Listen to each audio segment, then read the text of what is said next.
वैशाख माह के शुक्ल पक्ष की एकादशी को मोहिनी एकादशी कहा जाता है। यह एकादशी सब पापों को हरने वाली है। इस व्रत को करने वाले जातक मोह जाल तथा पापों से छुटकारा पा जाते हैं।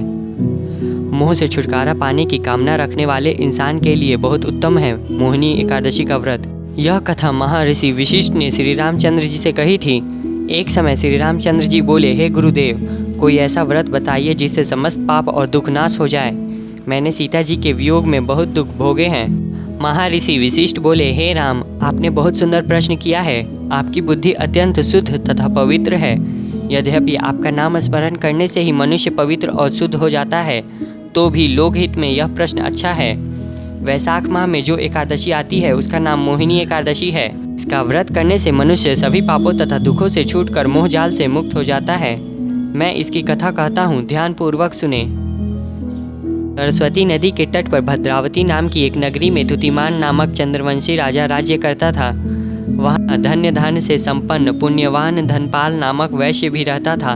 वह अत्यंत धर्मालु और विष्णु भक्त था। अपने नगर में अनेक भोजनालय, प्याऊ, कुएं, सरोवर, धर्मशाला आदि बनवाए थे। सड़कों पर आम, जामुन, नीम आदि के अनेक वृक्ष भी लगाए थे। उसके 5 पुत्र थे, सुमना, सदुबुद्धि, मेधावी, सुकृति और धृष्ट बुद्धि। इनमें से 5वां पुत्र धृष्ट बुद्धि महापापी था। वह पितर आदि को नहीं मानता था। वह वैश्य दुराचारी मनुष्यों की संगति में रहकर जुआ खेलता और पर स्त्री के साथ भोग विलास करता तथा माघ मास का सेवन करता था। इसी प्रकार के अनेक कुकर्मों में वह पिता के धन को नष्ट करता रहता था। इन्हीं कारणों से त्रस्त होकर पिता ने उसे घर से निकाल दिया था। घर से बाहर निकलने के बाद वह अपने गहने कपड़े बेचकर अपना निर्वाह करने लगा। जब सब कुछ नष्ट हो गया तो वैश्य और दुराचारी साथियों ने उसका साथ छोड़ दिया। अब वह भूख प्यास से अति दुखी रहने लगा। कोई सहारा ना देख चोरी करना सीख गया। एक बार पकड़ा गया तो वैश्य का पुत्र जानकर चेतावनी देकर छोड़ दिया गया, मगर दूसरी बार फिर पकड़ में आ गया। राजाज्ञा से इस बार उसे कारागार का दंड मिला। कारागार में उसे अत्यंत दुख दिए गए। बाद में राजा ने उसे नगरी से निकल जाने को कहा। वह नगरी से निकलकर वन में चला गया। वह वन में पशु पक्षियों को मार कर खाने लगा। कुछ समय पश्चात वह पहेलिया बन गया और धनुष बाण लेकर पशु पक्षियों को मार कर खाने लगा। एक दिन भूख प्यास से व्यतीत होकर वह खाने की तलाश में घूमता हुआ कौंडिन्य ऋषि के आश्रम पहुंच गया।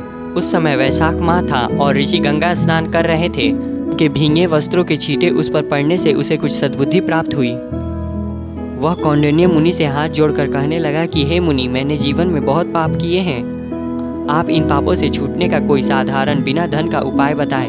उसके दीन वचन सुनकर मुनि ने प्रसन्न होकर कहा कि तुम वैशाख शुक्ल की मोहिनी नामक एकादशी का व्रत करो, इससे समस्त पाप नष्ट हो जाएंगे। मुनि के वचन सुनकर वह अत्यंत प्रसन्न हुआ और उसके द्वारा बताई गई विधि के अनुसार व्रत किया। इस व्रत के प्रभाव से उसके सब पाप नष्ट हो गए और वह अंत में वह गरुड़ पर बैठकर विष्णु लोक को गया।